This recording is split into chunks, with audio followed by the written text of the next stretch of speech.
बिहार विधानसभा चुनाव 2020 सारी कोशिशों और लगातार जनसभा और लोगों से संपर्क हर पार्टी ने किया, मगर जनता ने जब वोट किया तो मतगणना में एनडीए की जीत बनकर रिजल्ट सामने आया।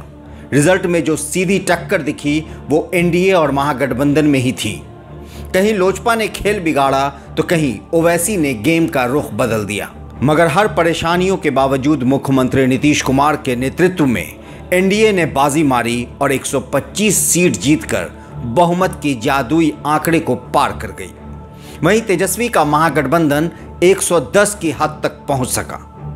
इस चुनाव में हार के बाद महागठबंधन में हर तरह की बातें चल रही हैं। वैसे में एक बात जो गौर करने की है वो ये कि विधानसभा चुनाव 2020 में तमाम रणनीति बनाकर भी कांग्रेस सत्ता के करीब नहीं पहुंच पाई। पार्टी को उम्मीद थी कि लंबे अंतराल के बाद बिहार के मतदाता कांग्रेस के हक में नई इबारत लिखेंगे, पर ऐसा हुआ नहीं।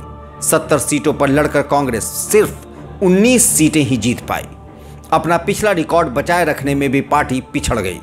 बिहार में कांग्रेस ने एक ऐसा भी दौर देखा जब यहां उसका एक छत्र राज हुआ करता था। आज़ादी के बाद से लेकर लालू प्रसाद का राजनीतिक उदय होने के पहले तक कांग्रेस ने बिहार को 14 मुख्यमंत्री दिए, मगर 1989 के बाद कांग्रेस की कभी सत्ता में वापसी नहीं हुई। सहयोगियों के साथ सत्ता में जाने के बीच के एक दो मौके को छोड़ दें तो पार्टी अपने बूते सरकार बनाने की हैसियत खोती ही रही। 1990 के विधानसभा चुनाव में कांग्रेस के खाते में 71 सीटें आई थी। इसके बाद के दौर में कांग्रेस का यह ग्राफ चुनाव दर चुनाव गिरता ही गया। 2015 में महागठबंधन के साथ चुनाव लड़कर कांग्रेस को जरूर मामूली फायदा हुआ, लेकिन 2020 इस मामले में भी कांग्रेस पिछड़ गई।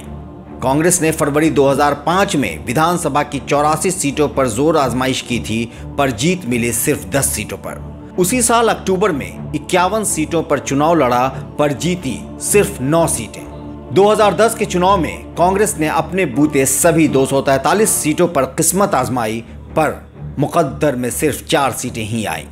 इसके बाद 2015 में 41 सीटें लड़कर कांग्रेस ने 27 जीती और 2020 में 70 पर पार्टी लड़ी और जीत मिली सिर्फ 19 पर।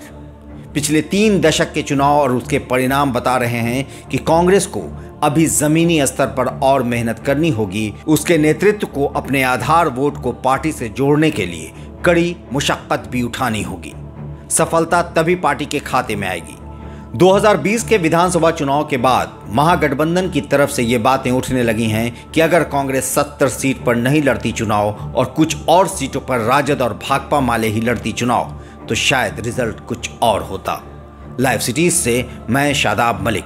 अगर आपने हमारे YouTube चैनल को सब्सक्राइब नहीं किया है तो ज़रूर कर लें, साथ ही फेसबुक पेज को लाइक करना ना भूलें। धन्यवाद।